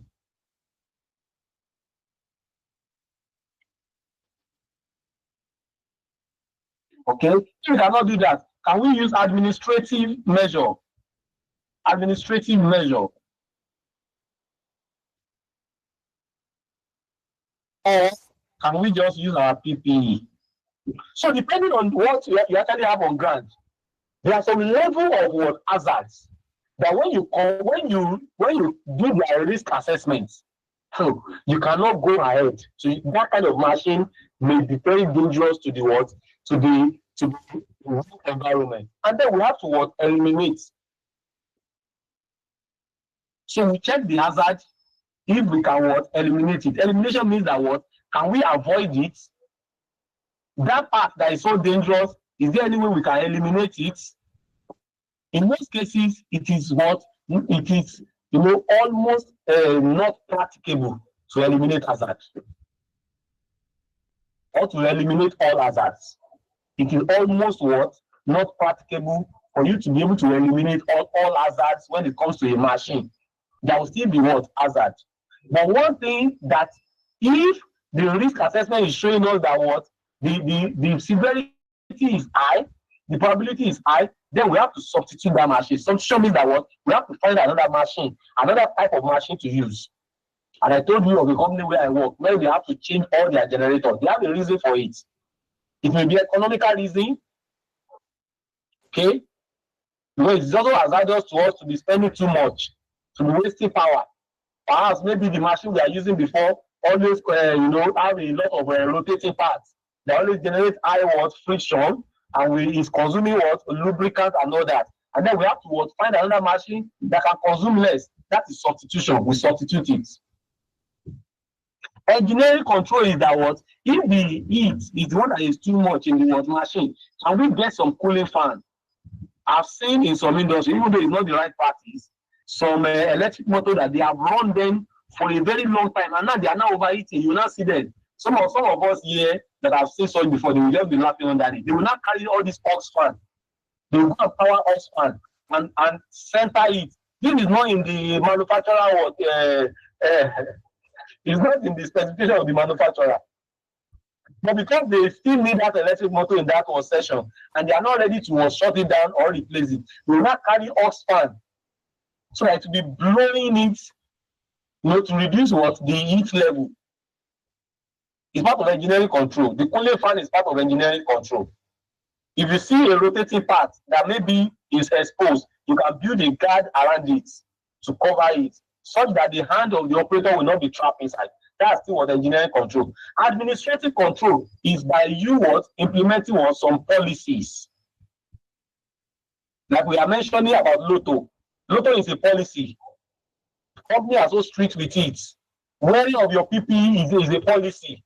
There are some companies that you will face disciplinary committee if you are being snapped. They will snap you. The safety personnel walk around in the factory. So when they see you in a dangerous place without your helmet, you're supposed to use helmet, they will just take your picture. And then they invite you to a disciplinary committee panel. They will just show you your picture. What are you doing in this session without your helmet? And if you are being called more than once, it's possible that you are sacked based on that. That's an administrative measure. Administrative just mean about the rules and regulation of the company in order to reduce risk or the hazard. Or you interacting with the hazard in the factory. So it's just for you to adhere with the safety. It goes beyond that. And if we now see that we have tried this one, the last result is your PPE. After we have tried the rest. So maybe you should wear something that will protect you so that you will be safe. Let me stop there tonight. I think I've covered much. So tomorrow I will move briefly to just still mention more of the mechanical, okay? More of the mechanical, yes. And then we'll talk about the rest. So what I've just explained is about the risk assessment. So I've covered that. And then, yes, we have a whole lot. So we're talking about electrical safety principles. So tomorrow I'm going to be starting my class with this, talking about the principles of electrical safety when it comes to maintenance, your grounding, your installation, your circuit protection. I mentioned all that out. I'll be talking about earthing, grounding, the difference between them, your regular maintenance, your electrical safety devices, and all that. So we'll see how far we can go tomorrow. And I really want to actually give you some sample of how questions on industrial maintenance also look like. So test run what we have actually learned so far. If we can actually do that, before we do assessment, let's see some questions that we can answer and all that. So we test run. So Mr. Moderator, over to you. All right, thank you very much, Mr. James Fanny, for that wonderful session. Yes, here's a whole lot of accolades for you, sir, in the comment section. And it's 4 on dots. Okay, so let's see if we can take questions. These days we are not time conscious actually, but nonetheless, it's actually a good thing. So this is a learning. Okay, yeah. So questions. Please signify you have questions. Okay, let me start with Venture Oyoma. So please, those on the YouTube live, if you have questions, please drop it in the comment section. Drop it in the comment section. So those following us on the YouTube live, and if you are in a place you can note your response or ask your question, just type it and drop it in the message section. Okay, Venture Oyoma, over to you, please. Okay. Good afternoon, sir. Can you hear me? Yes, please go ahead. Okay. I want to ask a question. As the moderator was speaking earlier, when he was talking about how to know the midtime before failure. So I want to ask a question. For example, if your machine is developing problem, let me say there's no specific time for the machine breaking down. You understand? Maybe it can break 1 week time. It can run for the next 1 month. It will not break. It can run for the next 2 months. It will not break. But there is always a constant breaking, but the time interval is not certain. How can I know the life expectancy of that machine? All right. Thank you very much for your question. Do we have any other person? Any other question before we move on? Yeah, just giving little time to respond to questions. Okay, so if we can't take your question in this class, please drop your question on the WhatsApp platform. Yeah, that's another avenue for us to be able to respond to whatever question that you have for us. So please, let's make use of the WhatsApp platform. Drop your question there. Okay, so quickly before we leave, let me call on our resource person to quickly respond to the question from Venture Oyoma. Mr. James, over to you, sir. Thank you. Although in your question, you actually mix a lot of things. You mix a lot of things up in that question. For example, when we talk about MTBF, that's mean time before failure, that calculation actually help us to know how often we should carry out maintenance on the machine so that we don't have any downtime, we don't have any breakdown. So that one aside, so if everything is okay on the machine, if you have been carrying out your routine maintenance on the machine, that's the preventive maintenance on the machine, and you see that you are still having breakdown on that machine, then that means that it's not just maintenance. There are a lot of corrective actions that needs to be taken. Now, aside from that, most industries don't, especially in this part of the world, most industries don't want to do away with machines, irrespective of what they have actually noticed. That is, every machine have their lifespan. When I'm talking about lifespan, I'm not saying that the machine is going to totally pack up, but the machine may be due for replacement. There are so many machines like that in our industry, especially in this part of the world. You will see that the company will still be managing. They will still be managing. There are some electric motors that you're supposed to have actually packed up from that particular unit. Maybe they have been there for, if you check their life expectancy, just because they did not break down doesn't mean that they have not really worked. So the functionality will not be deteriorating. A machine that's supposed to run for like 1 month can just be, it will not be regular again. Sometimes maybe because of the environmental temperature or the work environment, it may run for 1 month. Sometimes it will be 1 week. If this is not broken today, another one will be broken tomorrow. That might be that the machine is due for a change. So it is normal for you to actually replace a machine, okay, when it's giving you that kind of problem. If you are doing your regular maintenance and you see that what you always have that what shortage, why you may need to do this is because, especially in some companies where you know a downtime of 1 minute will cost them millions. So you can imagine what it will cost us to replace the machine and what it will cost us if we experience what downtime. So aside from the MTBF, you may have a deterioration on the machine that may lead to what replacement. So that's just it. So you have to assess it for how when was the time that the machine was installed, how long has it run, how long has it worked, and everything. Is it due for replacement? Okay, or is it that there are some units in some companies where they know that that particular section is very important to their production. So what they do is that they have machines in pairs.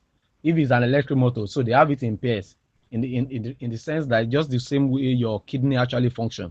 So if this one actually shut down, the other one can be powered up because that unit must always be functioning for their production to continue. So they will have it being run like a they are connected like a parallel connection. So if this one shut down, just like your kidney, if one is down, the other one can actually pick up and all that. So you can do that to save some units, some peculiar units in the production line in your company. But aside from that, when a machine begins to give you problem, today repair, tomorrow repair, it might be due to for you to replace. So that's the way to go. Thank you. Thank you very much. Thank you very much, Mr. James. So on that note, we are wrapping up today's class. So please, let's not forget, tomorrow is going to be the final day for this training. So try as much as possible to be in class. And in tomorrow's class, you are going to be dropping the assessment for this training. And yes, the information regarding the certification, we'll drop it. We'll make sure we'll drop it today or latest by tomorrow. You should find it on the WhatsApp platform. So the certification for this training is being spread into 4 categories. So whichever one is applicable to your field of study, that is industrial electrical maintenance, industrial mechanical maintenance, industrial pneumatic and hydraulic maintenance, industrial automation and control system maintenance. So whichever is applicable to your field of study, you can opt for them. So further information regarding the certification will be dropped on the WhatsApp link. Okay, so please, will encourage you, please subscribe to our YouTube channel.